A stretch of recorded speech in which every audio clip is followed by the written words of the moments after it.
एंड्रोक्लीज नामक एक व्यक्ति रोम के सम्राट का गुलाम था। एक दिन वह स्वयं पर होने वाले जुल्मों से तंग आकर महल से भाग गया और जंगल में जाकर छुप गया। जंगल में उसका सामना एक शेर से हुआ, जो घायल अवस्था में था और बार बार अपना पंजा उठा रहा था।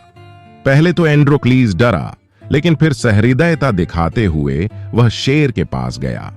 शेर के पंजे में कांटा चुभा हुआ था। उसने कांटा निकाला और कुछ दिनों तक घायल शेर की देखभाल की। एंड्रोक्लस की देखभाल करने से शेर ठीक हो गया।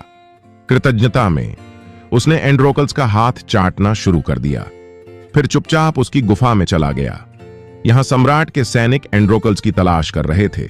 आखिर एक दिन वह पकड़ा गया। उसे सम्राट के सामने पेश किया गया। सम्राट बहुत क्रोधित था। उसने एंड्रोक्लस को भूखे शेर के सामने फेंकने का आदेश दिया। जिस दिन एंड्रोक्लीज को शेर के सामने फेंकना था, उस दिन रोम की सारी जनता एक मैदान में इकट्ठी हो गई। एंड्रोक्लीज को सबके सामने भूखे शेर के पिंजरे में डाल दिया गया।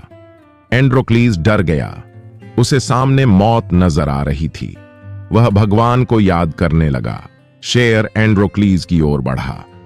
एंड्रोक्लीज को बहुत पसीना आने लगा। शेर एंड्रोक्लीज के पास आया।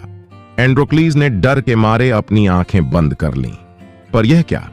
शेर एंड्रोक्लीज को मारने के बजाय उसका हाथ चाटने लगा।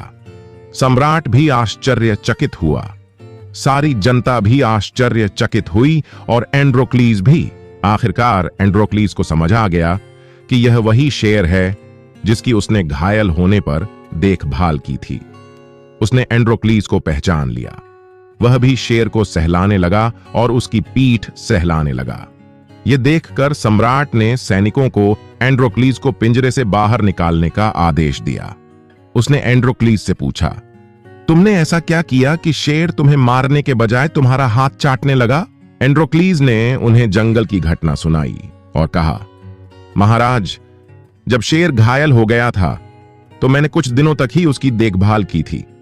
इसी उपकार के कारण उसने मुझे नहीं मारा, लेकिन मैंने वर्षों तक आपकी सेवा की है। इसके बावजूद तुम मेरी जान ले रहे हो।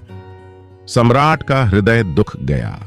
उसने एंड्रोक्लीज को आजाद कर दिया और शेर को भी जंगल में छोड़ दिया। सीखना चाहे इंसान हो या जानवर, सभी के प्रति दया की भावना रखें। हमेशा उन लोगों के प्रति आभारी रहें जो आप पर उपकार करते हैं।